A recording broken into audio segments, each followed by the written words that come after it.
open my oë, my hart en my ore, dat ek U leer ken. Ons eer God om sy liefde vir sondaars diep verlore. Here, ons kniel aan U voete neer. God, ons sien geen kruis, geen vloek, geen dood om sondaars te bevry nie. Here, U liefde is onpeibaar groot. God is die lig en die lewe, ver bo ons lof verhewe. Here, ons loof U om U groot liefde. In hierdie tyd maak ons ook daarvan erns om regtig te besin oor dit wat ons lewe vashou, dit waarin ons lewe vasloop, dit wat in ons lewe kom hang en dit vir ons swaar maak om regtig voluit te kan leef binne genade en liefde van God. Een daarvan is dat God wil vir ons kom wys deur die Gees in ritmes wat ons vasval.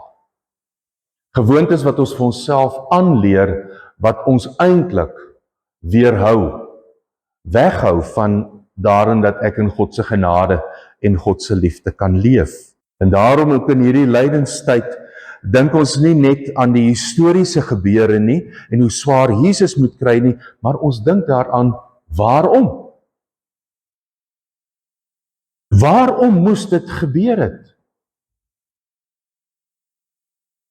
En dan sit ek en jy na mekaar en kyk en sê, ek is die rede dat lydenstyd moes aangebreek het. Ek is die rede dat God kies vir 'n tyd soos lydenstyd. Ek glo in God, God die Vader. Ek glo dat hy alles gemaak het en dat hy steeds daarvoor sorg. Ek glo in God, God die Seun. Ek glo dat hy is die ware mens, Jesus gelei en aan die kruis vir die sonde wat my van God skei gesterf het. Ek glo dat hy die sonde oorwin en die ellende van my lewe op aarde onherroepelik verander het. Ek glo dat hy ook persoonlik die sonde in my lewe oorwin het. Ek glo dat hy weer opgestaan het. Dit bewys vir my dat hy die kwaad oorwin het. Ek glo dat hy nou by God die Vader is en dat hy weer terugkom om finaal alles heel te maak. Ek glo in God, God die Heilige Gees. Ek glo dat hy dit wat Jesus vir my verwerf het, waar maak in my lewe en my oortuig van die sonde in my lewe en my verseker van die verlossing. Hemelse Vader, vanoggend het ons hierdie ruimte kom uitsoek, waarmee ons bekend is, maar 'n ruimte wat tot ons hart spreek, 'n ruimte wat ons herinner aan die verhaal en U werkinge in hierdie wêreld, en U liefde en U besorgdheid oor my lewe. Here, hierdie ruimte het 'n stukkie rustigheid, omdat hy bekendheid het vir my ook, omdat dit tot my hart wil spreek. Daarom is dit ons hart se wens, o Heilige Gees, dat U ons harte sal aanraak, dat U vir ons oopbreek, dit wat Jesus Christus vir ons bewerk het, ons verlossing, ons heel wees, ons kind wees, en dat U dit in ons lewe wil kom vervul. Mag ons daarom ook in die stil wees en luister en lees van die woord en die oordenking daarvan, Heilige Gees, dat U die wonder doen om in ons harte lewe te bring, skoonheid te bring, opgewondenheid te bring, kreatiwiteit te bring, maar vrede, Here, bid ons in die heel eerste plek. Vrede in ons harte, sodat ons as U vredemakers kan gaan leef. Ons bid dit in die naam alleen. Amen. Toe die ete klaar was, het Jesus opgestaan en oudergewoonte weer na die Olyfberg toe gestap. So ook sy disippels. Daar aangekom sê hy vir hulle, julle moet ernstig bid, dat julle nie in versoeking beland en teen God sondig nie. Jesus het toe 'n end van hulle af weggestap, omtrent so ver as wat 'n mens met 'n klip kan gooi. Daar het hy op sy knieë neergeval en begin bid. My Vader, kan U nie asseblief U planne verander, sodat ek nie meer die pad wat vir my voorlê hoef te loop nie? Is daar nie dalk 'n ander uitweg nie? Ek probeer nie nou self allerhande planne maak nie. Maak U die planne. Ek val daarby in. Terwyl Jesus nog bid, het 'n engel daar na hom toe gekom en hom krag te gee vir alles wat op hom wag. Jesus was nou in 'n geweldige stryd gewikkel. Hy het so ernstig gebid dat hy later papnat van die sweet was. Dit het soos bloeddruppels van hom afgeloop en op die grond geval. Toe Jesus klaar gebid het hy opgestaan en teruggestap na sy disippels toe. Hulle almal was vas aan die slaap. Paar van hulle het 'n rukkie van tevore met trane in die oë aan die slaap geraak, toe hulle sien hoe swaar Jesus kry. Hy sê toe vir hulle, word wakker. Dis nie nou die tyd om te lê en slaap nie. Julle moet nou bid, dat julle nie voor die sonde swig nie. Lydenstyd handel oor God se saak met jou en met my lewe. En daarom ook as ons in hierdie tyd weer besin oor en ons party van ons vas en party van ons volg die dagstukkies en ander van ons kom woon die eredienste by en dan vra ons nou waarom doen ons dit nou alles, dan gaan dit daaroor om te snap, Here, dat as U so ernstig is oor my lewe, dat dit U hoogste prys kos. Want hy gee sy enigste, daar's nie nog nie, dit kos hom sy hoogste prys. As U so ernstig daaroor is, Here, snap ek hoe ernstig dit vir my is. Maak ek erns daarmee om te besef dat dit gaan oor my heel wees, my mens wees en my lewe, wanneer ek dink oor U kruis en oor U liefde. Nou, ek het daar 'n fotootjie van 'n fietsryer opgesit. Ek het op 'n stadium so 'n bietjie vir myself, toe ek vir Bible Media gewerk het, toe kom ek agter, ek sit nou net agter 'n stuurwiel van 'n kar, en ek kry nie oefening nie, toe kry ek vir my fiets wat ek saamry, as ek op 'n plekkie is, dan ry ek in die aande, vroeg in die oggend of laat in die aand as ek tyd het, gou 'n bietjie met my fiets, maar niks ernstig nie. En toe soos, ek weet nou of jy soos die duiwel dit nou wil hê nie, sien 'n paar studente my raak en hulle sê, maar jy gaan nou vir ons die geestelike leier wees op ons fietstoer. Ons wil hê jy moet saamkom. Jong, en hulle vlei my en hulle sê al die wonderlikste goed vir my. Hulle sê is reg. En hulle oortuig my daar, so ons gaan 1000 km ry in 8 dae, né?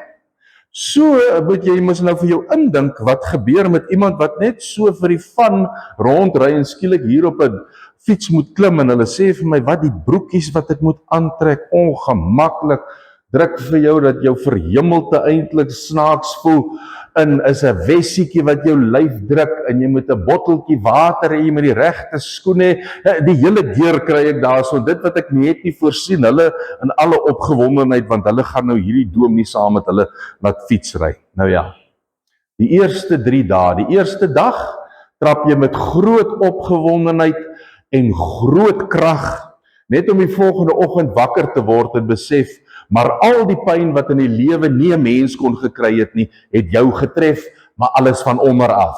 So toe jy daai seat raak, dus jy sommer van die seat ook af. So vir die res van die dag trap jy met jou bene in die lug. Jy wil nie met jou firmament eers raak aan daai seat nie. Teen dag 3 weet jy, okay, die dood gaan intree. Jy moet nou maar net ry en iewers te op 'n punt, dan gaan die dood nou intree vir jou. En ek onthou, nou ry ek hierso teen 'n bult op en ek weet nie, dis seker maar die krag of een van daai engele wat daar by Jesus was, wat ook ingekom het en hy gee vir my die krag om by 'n ouetjie verby te ry. Ek sê, hou jy? Hy sê, woe, dis verskriklik. Ek sê, ja, nee, ek het al 'n paar keer die lig so sien flits van vooraf, soos hy hier kom. Hy sê, ek is lankal verby daai wit lig. Ek groet nou, bekendes by wie se almal se begrafnis ek al was. So, maar nou hier van dag 4 af, daar gebeur daar 'n ongelooflike ding. Skielik begin jou liggaam gewoond raak hieraan. Want jou eetes word gereël dat jy moet genoeg en regte kos kry om hierdie werk te doen.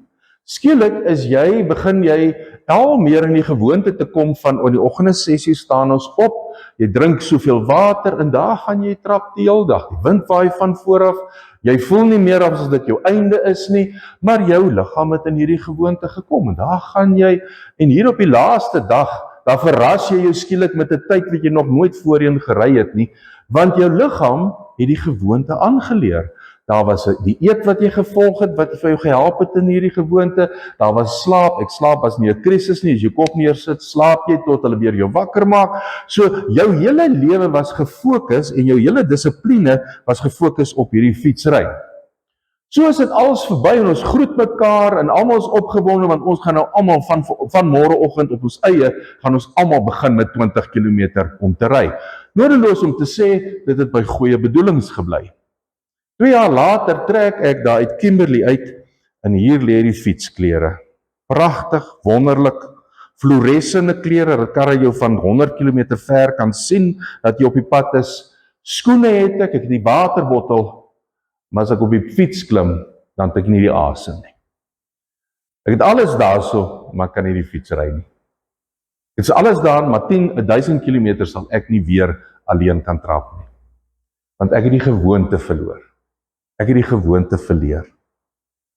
En nou kom ons en ons lees in hierdie gedeelte wat sê, soos die gewoonte was. Soos wat Jesus se gewoonte saam met sy disippels is. 'n Mens moet weet, dat wanneer jy die Bybel lees oor Jesus, dan gaan dit nie net oor wat hy leer nie. Dan gaan die verlossing wat Jesus in ons lewe wil bewerkstellig, nie net oor wat ek kan sê nie. Ek glo in Jesus wat gesterf het vir my sonde, ek glo dat hy opgestaan het en ek glo dat hy in die hemel is en dat hy daar regeer. Jy het dit reg gesê, maar dit moet waarheid word. Dit moet ontlont word hier in jou lewe. Baie keer ken ons al die stories van Jesus, maar ons fokus nie op wat Jesus vir ons wys hoe om te leef nie. Want om jou vyande lief te hê, is om soos 1000 km met 'n fiets te gaan ry, as jy nog nooit dit gedoen het nie. Dis amper nie moontlik nie. Om dit reg te kry, moet jy in die gewoonte kom. Moet jou spiere begin gewoond raak aan wat vra dit van jou om hierdie uitdaging aan te pak. Moet jou eetgewoontes in lyn kom met hierdie, sodat ek weet ek het die genoeg stamina om hierdie bulte elke dag uit te trap. Om jou ander wang te draai, is 'n mooi ding om vir mekaar te sê. Maar jy trap hom nie die eerste dag, as jy nie in daai gewoonte is nie. Jy kan die hele outfit hê van kind van God. Jy weet om aan te trek en in die kerk te kom sit. Jy weet om te staan en te bid. Jy weet om te sing. En jy weet om te sê jy's 'n kind van God. Maar as dit by daai leef kom, dan is jou asem uit. Dan is jou spiere seer. Dan kan jy dit nie doen nie. En hier kom Jesus en iets kom demonstreer hy van wat dit van jou vra om op die ou einde by 'n punt te kom dat jy selfs vir die Here vir God sê, staan nie ander plan nie. Want hy was in die gewoonte. En omdat hy in die gewoonte was, kon hy hierdie stylte uitgaan. En as Jesus kom en hy sê, volg my, dan sê hy, ek wil hê julle moet heilig wees, soos wat julle Vader heilig is. Sê ek, Here, dis onmoontlik, maar net 'n mens. Sê ja. Maar as jy in die gewoonte gekom het, dan gaan jy daar kan uitkom. Ons almal ken dit. Ons almal ken daai opoffering wat jy moet maak. Jy kan nie net enigiets eet nie, jy kan nie van alles soveel eet as wat jy wil nie, dis nie gesond vir jou nie. Jy weet as jy in jou gesondheid wil werk, moet jy sekere opofferings maak. As jy wil iets bereik, sê jy vir jou kind, jy kan nie nou TV kyk nie, jy moet eers jou huiswerk klaarmaak. Jy moet leer om te fokus wat nou belangrik is, vir wat eendag vir jou noodsaaklik is. En as jy nie dit bemeester nie, dan gaan jy nie die bult kan uitkom nie. Ons is al meer besig om die gewoontes van 'n wêreld aan te leer wat nie God verreken nie. Met watter gewoontes leef jy? Wie bepaal die gewoontes in jou lewe? Hierdie ou skryf daaroor, maar hy doen dit in Engels. Hy sê ons lewe in 'n tyd waar ons gewoontes ontwikkel wat ingewortel is in 'n godvervreemde wêreld. 'n Wêreld wat nie 'n saak het hoe gesond jou gees is nie.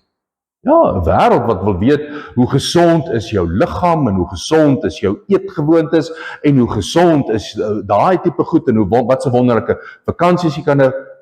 Maar min van hierdie wêreld stel enigstens belang daarin in hoe gesond ek en jy in ons gees is. 'n Wêreld wat nie belang stel in hoe gesond jou gees is nie. En hoe meer ons met mense leef, ontdek ons die krisisse waarmee hulle sit, lê baie keer in hulle siege, in hulle gees. Hulle verstaan nie meer dat hulle wêreld eintlik in God se hande is nie. Dit sal mense wees wat vir jou sal sê, "Juster, jong, ek is nou so moeg. Ek kan nie kerk toe gaan nie. Ek moet vanoggend maar bietjie laat slaap." Die waarheid is dat daai uur se ekstra slaap, verseker ek jou, gaan nie rus in jou lewe bring nie. Ek verseker jou dat rus kom nie in daai uur se ekstra slaap nie. Ware rus kom wanneer jy by 'n plek kom waar jy gewoontes ontwikkel, so saam met Jesus, om jou te onttrek, om te gaan stil word, om op 'n plek te kom en te sê, hierdie het nie meer die laaste sê oor my nie, maar op 'n plek waar ek God se stem kan hoor.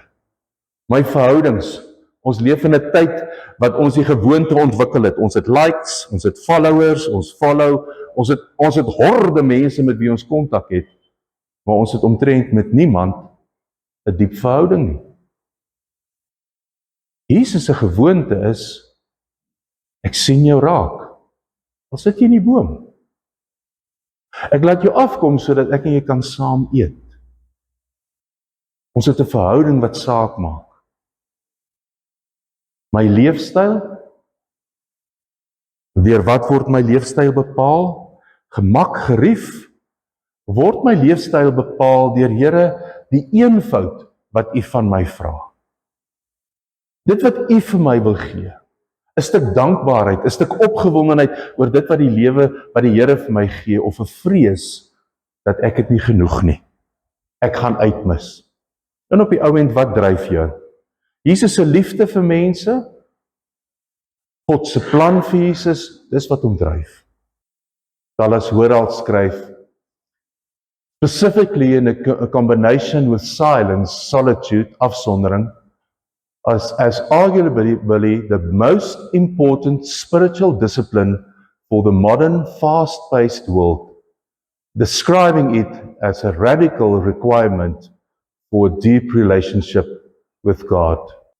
Wanneer ons oor ons verlossing ernstig is, nie ernstig gaan raak oor stilte en oor afsondering nie. Gaan ons die klere hê, gaan ons die fiets hê, maar as die bult kom, gaan ons dit nie maak nie. Die uitdaging is om weer in lydenstyd, en daarom wil ons graag hierdie ritme aan jou bekendstel. As jy dit kan doen, doen dit. As jy dit nie nou kan doen nie, gaan ons dit weer op 'n stadium vir jou help mee, om iewers in jou dag te breek. Sê hierdie 15 minute herinner ek my aan dat God bepaal my gewoontes. Na 3 dae se harde trap het die 4de dag al baie ligter gevoel. Na 40 dae gaan jy begin 'n gewoonte kan kry wat almal wat dit al bemeester het vir jou gaan sê, daai engel of familie van daai engele wat by Jesus uitgekom het en vir hom die krag gegee het, daai selfde engel gaan jy ontmoet. Mense wat hierdie ritme en hierdie gewoontes ernstig neem, getuig van die moed en die hoop en die vrede en die krag wat hulle kry, juis deur dit ernstig te neem. Juis deur Jesus te volg om ook weg te breek, om ook iewers te stil te word en toe te laat dat die Here praat. Ons het ingekoop in die gewoontes en 'n ritme van 'n wêreld wat God nie verreken nie. Maar mag lydenstyd jou uitnooi om iewerste tog maar op die fiets te klim. En maar die eerste 3 dae deur te gaan en verras te word dat op die 4de dag is daar 'n lekkerte wat jy nog nooit beleef het nie. Amen.